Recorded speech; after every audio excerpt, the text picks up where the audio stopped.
ഇപ്പൊ നിനക്ക് സമാധാനമായല്ലേ എന്റെ ജീവിതം കളഞ്ഞപ്പം? പോടി, പിന്നെ എന്റെ ജീവിതം പോയതോ?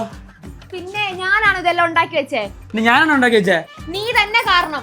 നിനക്കെന്ത് വായില്ലായിരുന്നു? വാ തുറന്ന് പറഞ്ഞായിരുന്നു കല്യാണം വേണ്ടാന്ന്. പിന്നെ ഞാൻ എന്താ വേണം? അഭിരാമിയുടെ ചേട്ടനും ചേച്ചിയോടെ വന്നപ്പോ ഞാൻ പേടിച്ചു പോയി. അതുകൊണ്ട് ഞാൻ ഒന്നും പറയായിരുന്നു. എന്തായാലും ഇത്രയൊക്കെ ആയില്ലോ, വീട്ടുകാരുടെ ആഗ്രഹപ്രകാരം ആദ്യരാത്രിക്ക് നടത്താം.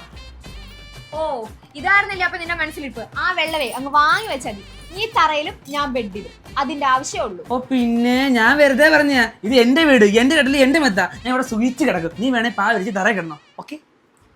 ഞാൻ അവന്റെ ഷോ കണ്ടിട്ട് പോടാ പട്ടി. അയ്യോ, പുല്ല് സ്വപ്നത്തിൽ പോലും ആവണല്ലേ. എടാ കണ്ടെന്ന് ഉറപ്പാടാ. അയ്യോ, കണ്ടോ അപ്പോ? എന്നിട്ട് അവരെന്താ പ്രതികരിക്കാഞ്ഞേ?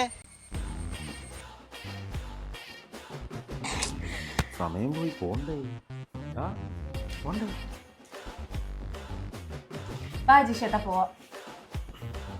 പിന്നെ നടക്കട്ടെ. പ്രതികരിക്കാൻ ഇപ്പൊ എന്റെ പേടി. എന്തായാലും അവരെ ചേച്ചിക്ക് വലുതായിട്ട് കാര്യങ്ങളൊന്നും പിടികിട്ടി കാണത്തില്ല. അഥവാ പ്രശ്നങ്ങളുണ്ടെങ്കിൽ തന്നെ നിന്റെ വീട്ടിൽ ചെല്ലുമ്പോൾ നിന്റെ ഭാര്യയുടെ മുഖം കാണുമ്പോൾ മനസ്സിലാവും. നീ വെറും ചതിനെ എന്നെ കിട്ടി എന്റെ ജീവിതം തകർത്തിട്ട് നീ പഴയ പണിഞ്ഞ ഉണ്ടായിക്കൊണ്ട് നടക്കുന്നല്ലേ? നിന്നെ എന്തോ വേണോടാ? വീട്ടിൽ ചെന്നിട്ട് ഇനി പ്രശ്നം ഉണ്ടെങ്കിലാ? പ്രശ്നം ഉണ്ടെങ്കിൽ നല്ലേയില്ലേ?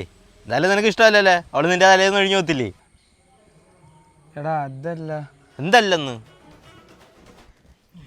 ആ എടി, പിന്നെ അഞ്ജലി ഇല്ലയോ? അവളുടെ നമ്പർ എനിക്കൊന്ന് തരണേ. ആ തരാം. ചേച്ചിക്ക് എന്തിനാണ് ഇവിടെ നമ്പർ?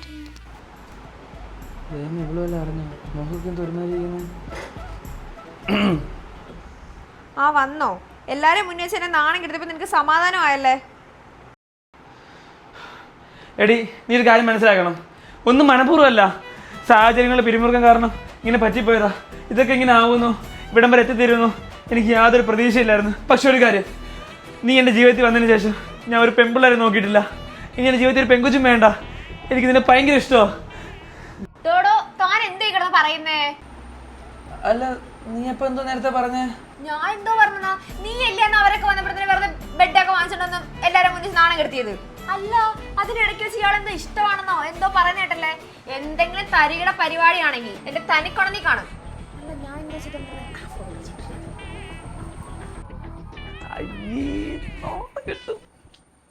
അതേ നിന്നെ ഗോപിക ചേച്ചി വിളിക്കുന്നു.